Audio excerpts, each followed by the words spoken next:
These are devotions for people at a social distance.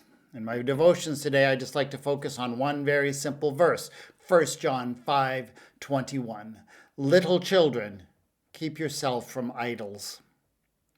And I think sometimes maybe when we read verses like this one, and of course the Bible is full of condemnations of idolatry, we might feel a little bit smug because you know what? We don't go around making statues of gods, and we certainly don't bow down, and we don't offer sacrifices to them. Idolatry, you might think, is not really our problem. But I think some of the situations that have been happening in the world lately have reminded me that we do have an idolatry problem. No, we don't make gods out of stone or wood or things like that. That's kind of uncommon today, but we do kind of make gods. That is, we make absolute truths out of human made ideas. And that's called ideology. And it's pretty closely connected. And what we are seeing in the world today is just how dangerous that process is.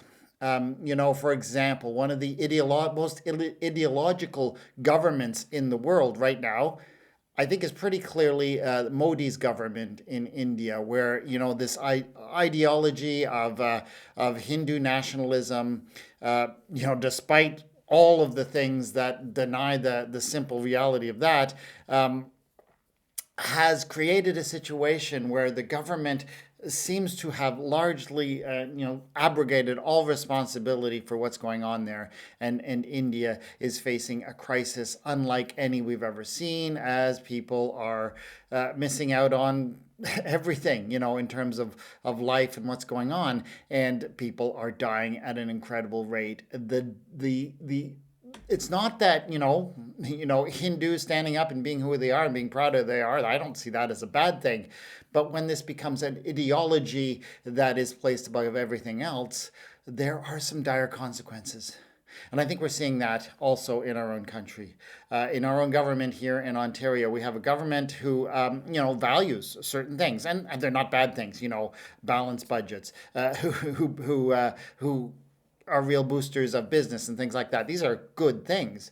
I'm not saying that, but they have elevated them into a form of idolatry where they are being put above questions like measures that really need to be taken to mitigate the present health disaster. Where the only reason I can see for them resisting, giving sick days to people is not because it's impractical, not because it's not the right thing to do, but simply because of ideology.